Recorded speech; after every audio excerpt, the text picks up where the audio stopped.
আসসালামু আলাইকুম সম্মানিত দেশবাসী এবং প্রবাসী ভাই বোনেরা আমার সকলেই হয়তো জানেন যে আমার সঙ্গে যে মানুষটা আছে বাবুল ভাই, ওনার আগের যে পরিবেশ বা ওনার যে খাওয়া দাওয়ার স্টাইল বা এই জায়গায় ওই জায়গায় থাকা, এই হাট ওই ঘাট, তো আমাদের শ্রীবর্দী থানার সদর থেকে শুরু করে আমাদের লঙ্গরপাড়া বাজার, তারপরে বেলুয়া বাজার, জগরাচর বাজার, আরও কয়েকটা বাজার আছে।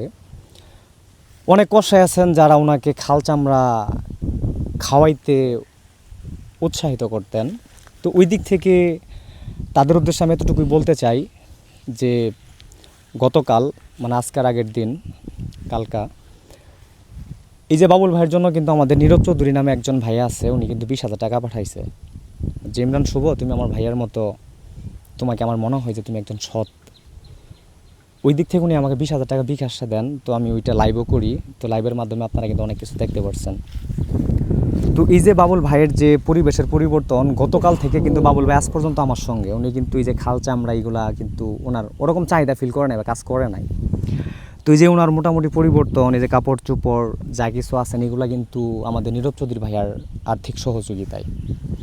তো আমার লাইফে বা আমার ক্রিয়েশন জগতে উনি এমন একটা মানুষ, হয়তো ওনার আগে আমার এমন মানুষ আরও ছিল, কিন্তু আমি ওনাদেরকে রেসপন্স করি নাই বা আমি মনে করি না যে কারোর কাছে কিছু টাকা পয়সা নেই। কারণ অনেক জায়গায় থাকে অনেক মানুষজন অনেক ধরনের কথাবার্তা বলে, দালাল বাটপারে এই সে হাবি যাবি, হয়তো দিতেছে একজন ভাইয়া সাহায্য করতেছে, আমি টাকাটা নিয়ে ওনার পিছনে ব্যয় করতেছি। এই জায়গায় কিছু তৃতীয় পক্ষের লোক থাকে যাদের এই কাজগুলো সহ্য হয় না বা ভালো লাগে না।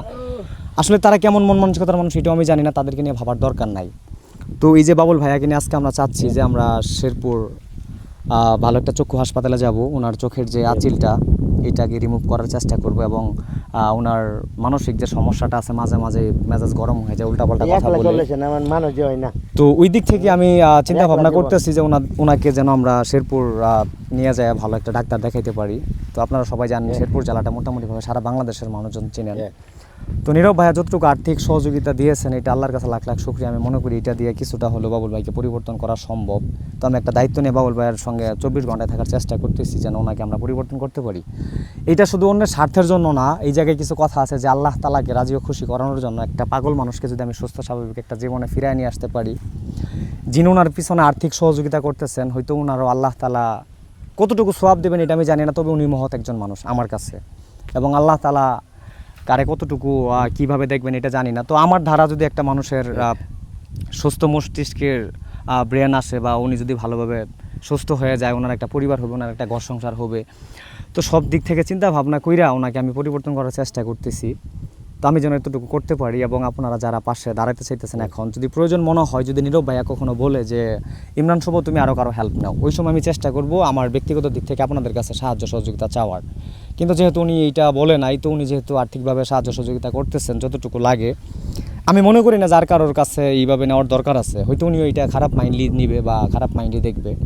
তো সবাই আমাদের জন্য দোয়া করবেন, আমি যেন আমার নৈতিক দায়িত্ব এবং নীতির পথে বাবুল ভাইকে যতটুকু সম্ভব চেষ্টা করব এবং চেষ্টা চালিয়ে যাব যেন ওনাকে আমরা সুস্থ স্বাভাবিক জীবনে ফিরিয়ে দিতে পারি। এবং ওনার জন্য আমি যতটুকু করতেছি এটা ভালোবাসা দিয়ে করতেছি, এবং নীরব চৌধুরী ভাইয়া যতটুকু আর্থিক সাহায্য সহযোগিতা করতেছেন, ওনার যে আমানতটা এটা আমি কখনো খেয়ানত করার চেষ্টা করব না, এটা সবাই জানেন। এবং আমি একজন মুসলিম পরিবারের সন্তান হিসেবে কথা দিতেছি, আমার হাতের মধ্যে যদি কেউ কোরআনটা তুলে দিয়ে বলে যে ভাই আপনি এখান থেকে এরকম কাটছাট করছেন কিনা, আমি হাতের মধ্যে কোরআন শরীফটা নিয়ে বলতে পারবো যে আমি কারোর আমানত কখনো খেয়ানত করতে রাজি না।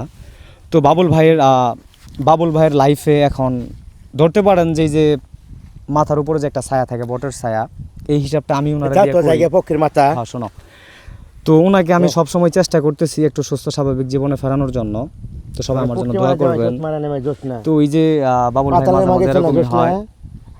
তবে যাই হোক, বাবুল ভাইয়ের জন্য সবাই দোয়া করবেন, আমার জন্য দোয়া করবেন, আমি যেন বাবুল ভাইকে পরিপূর্ণ একটা সুস্থ জীবন ফিরিয়ে দিতে পারি। তো ঠিক আছে, সবাই ভালো থাকবেন, সুস্থ থাকবেন, আল্লাহ তাআলা যেন সবাইকে সুস্থ ভালো রাখে। আল্লাহ হাফেজ।